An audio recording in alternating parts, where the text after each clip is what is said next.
Have you ever really stopped to think about what happens when you take a pill? I mean, it's so much more than just swallowing it and waiting for something to happen. We're about to go on a journey, a deep dive into the hidden microscopic world inside your very own cells, where one tiny molecule can kick off an absolutely massive chain reaction. Seriously, think about it for a second. How does that painkiller know to go to your head and not, say, your left foot? It's not magic, not at all. It's actually this incredibly elegant and precise system of molecular biology. And by the time we're done here, you're going to understand exactly how it works. So, how do we even begin to wrap our heads around all this complexity? Well, it all comes down to a really simple, but honestly a perfect analogy that is the foundation for pretty much all of modern pharmacology: a lock and a key. Okay, so picture your cells. They're not just smooth little blobs. They are covered, literally studded, with these tiny, super specialized protein docking stations. We call them receptors. And these receptors, they're the locks. Each one is just sitting there waiting for one very specific thing to come along, the right key. And yeah, you guessed it, in this story, the key is the drug. So once that key finds its lock, what happens? It's basically a four-step dance. First, binding. The key clicks into the lock. Simple enough.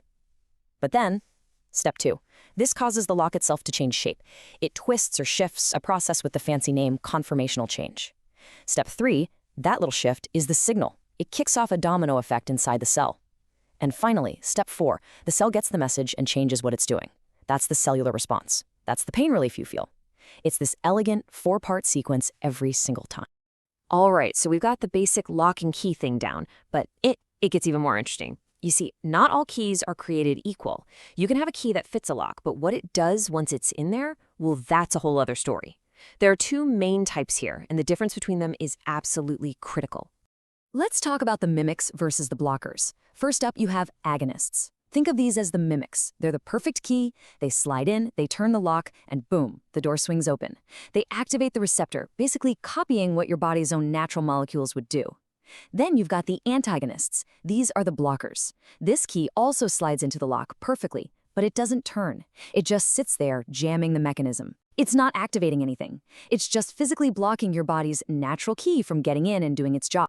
And believe it or not, it gets even more nuanced than just on and off. You've got partial agonists. Imagine a key that you can only turn halfway. It cracks the door open a little, but not all the way, so you get a weaker response. Then there's this really fascinating kind of rare category called inverse agonists. These are keys that somehow manage to turn the lock in the opposite direction, actively shutting down any baseline activity the lock might have had. The level of control is just incredible.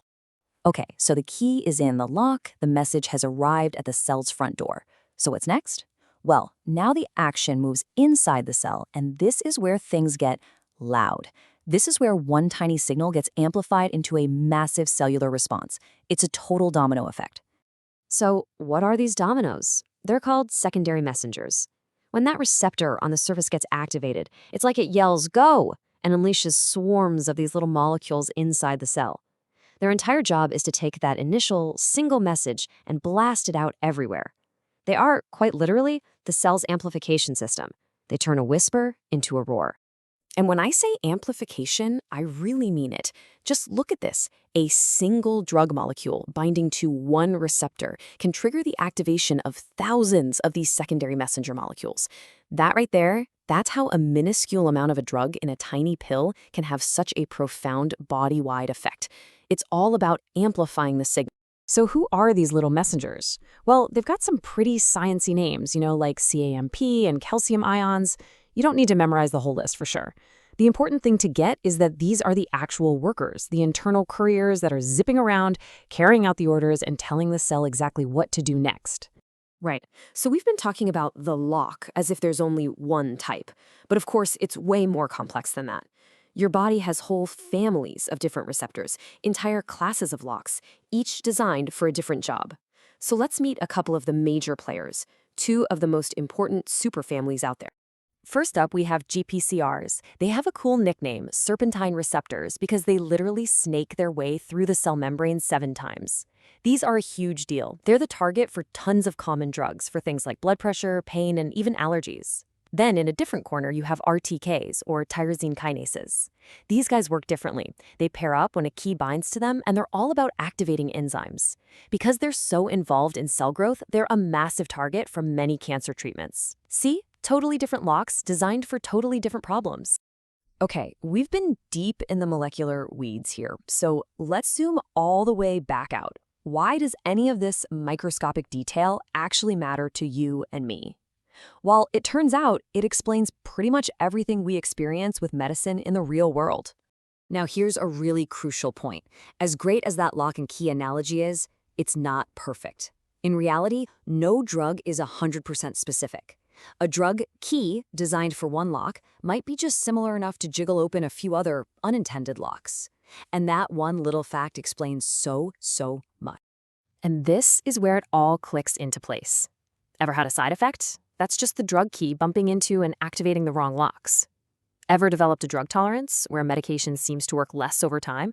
That's often your cells getting overwhelmed and literally pulling the locks off their surface to dull the signal. And the big one, why does a drug work for your friend but not for you? It can come down to tiny genetic differences in the shape of your personal locks. It all comes back to the lock and key. So the big takeaway here is that understanding these tiny cellular machines is everything. It is the absolute key to designing smarter drugs, safer drugs, and one day, truly personalized medicines that are tailored just for you. The goal is always to design a key that fits only the lock you're aiming for. Which leaves us with a pretty mind-blowing thought to end on. Our bodies are filled to the brim with these molecular locks, each one a potential target, a potential way to influence our health.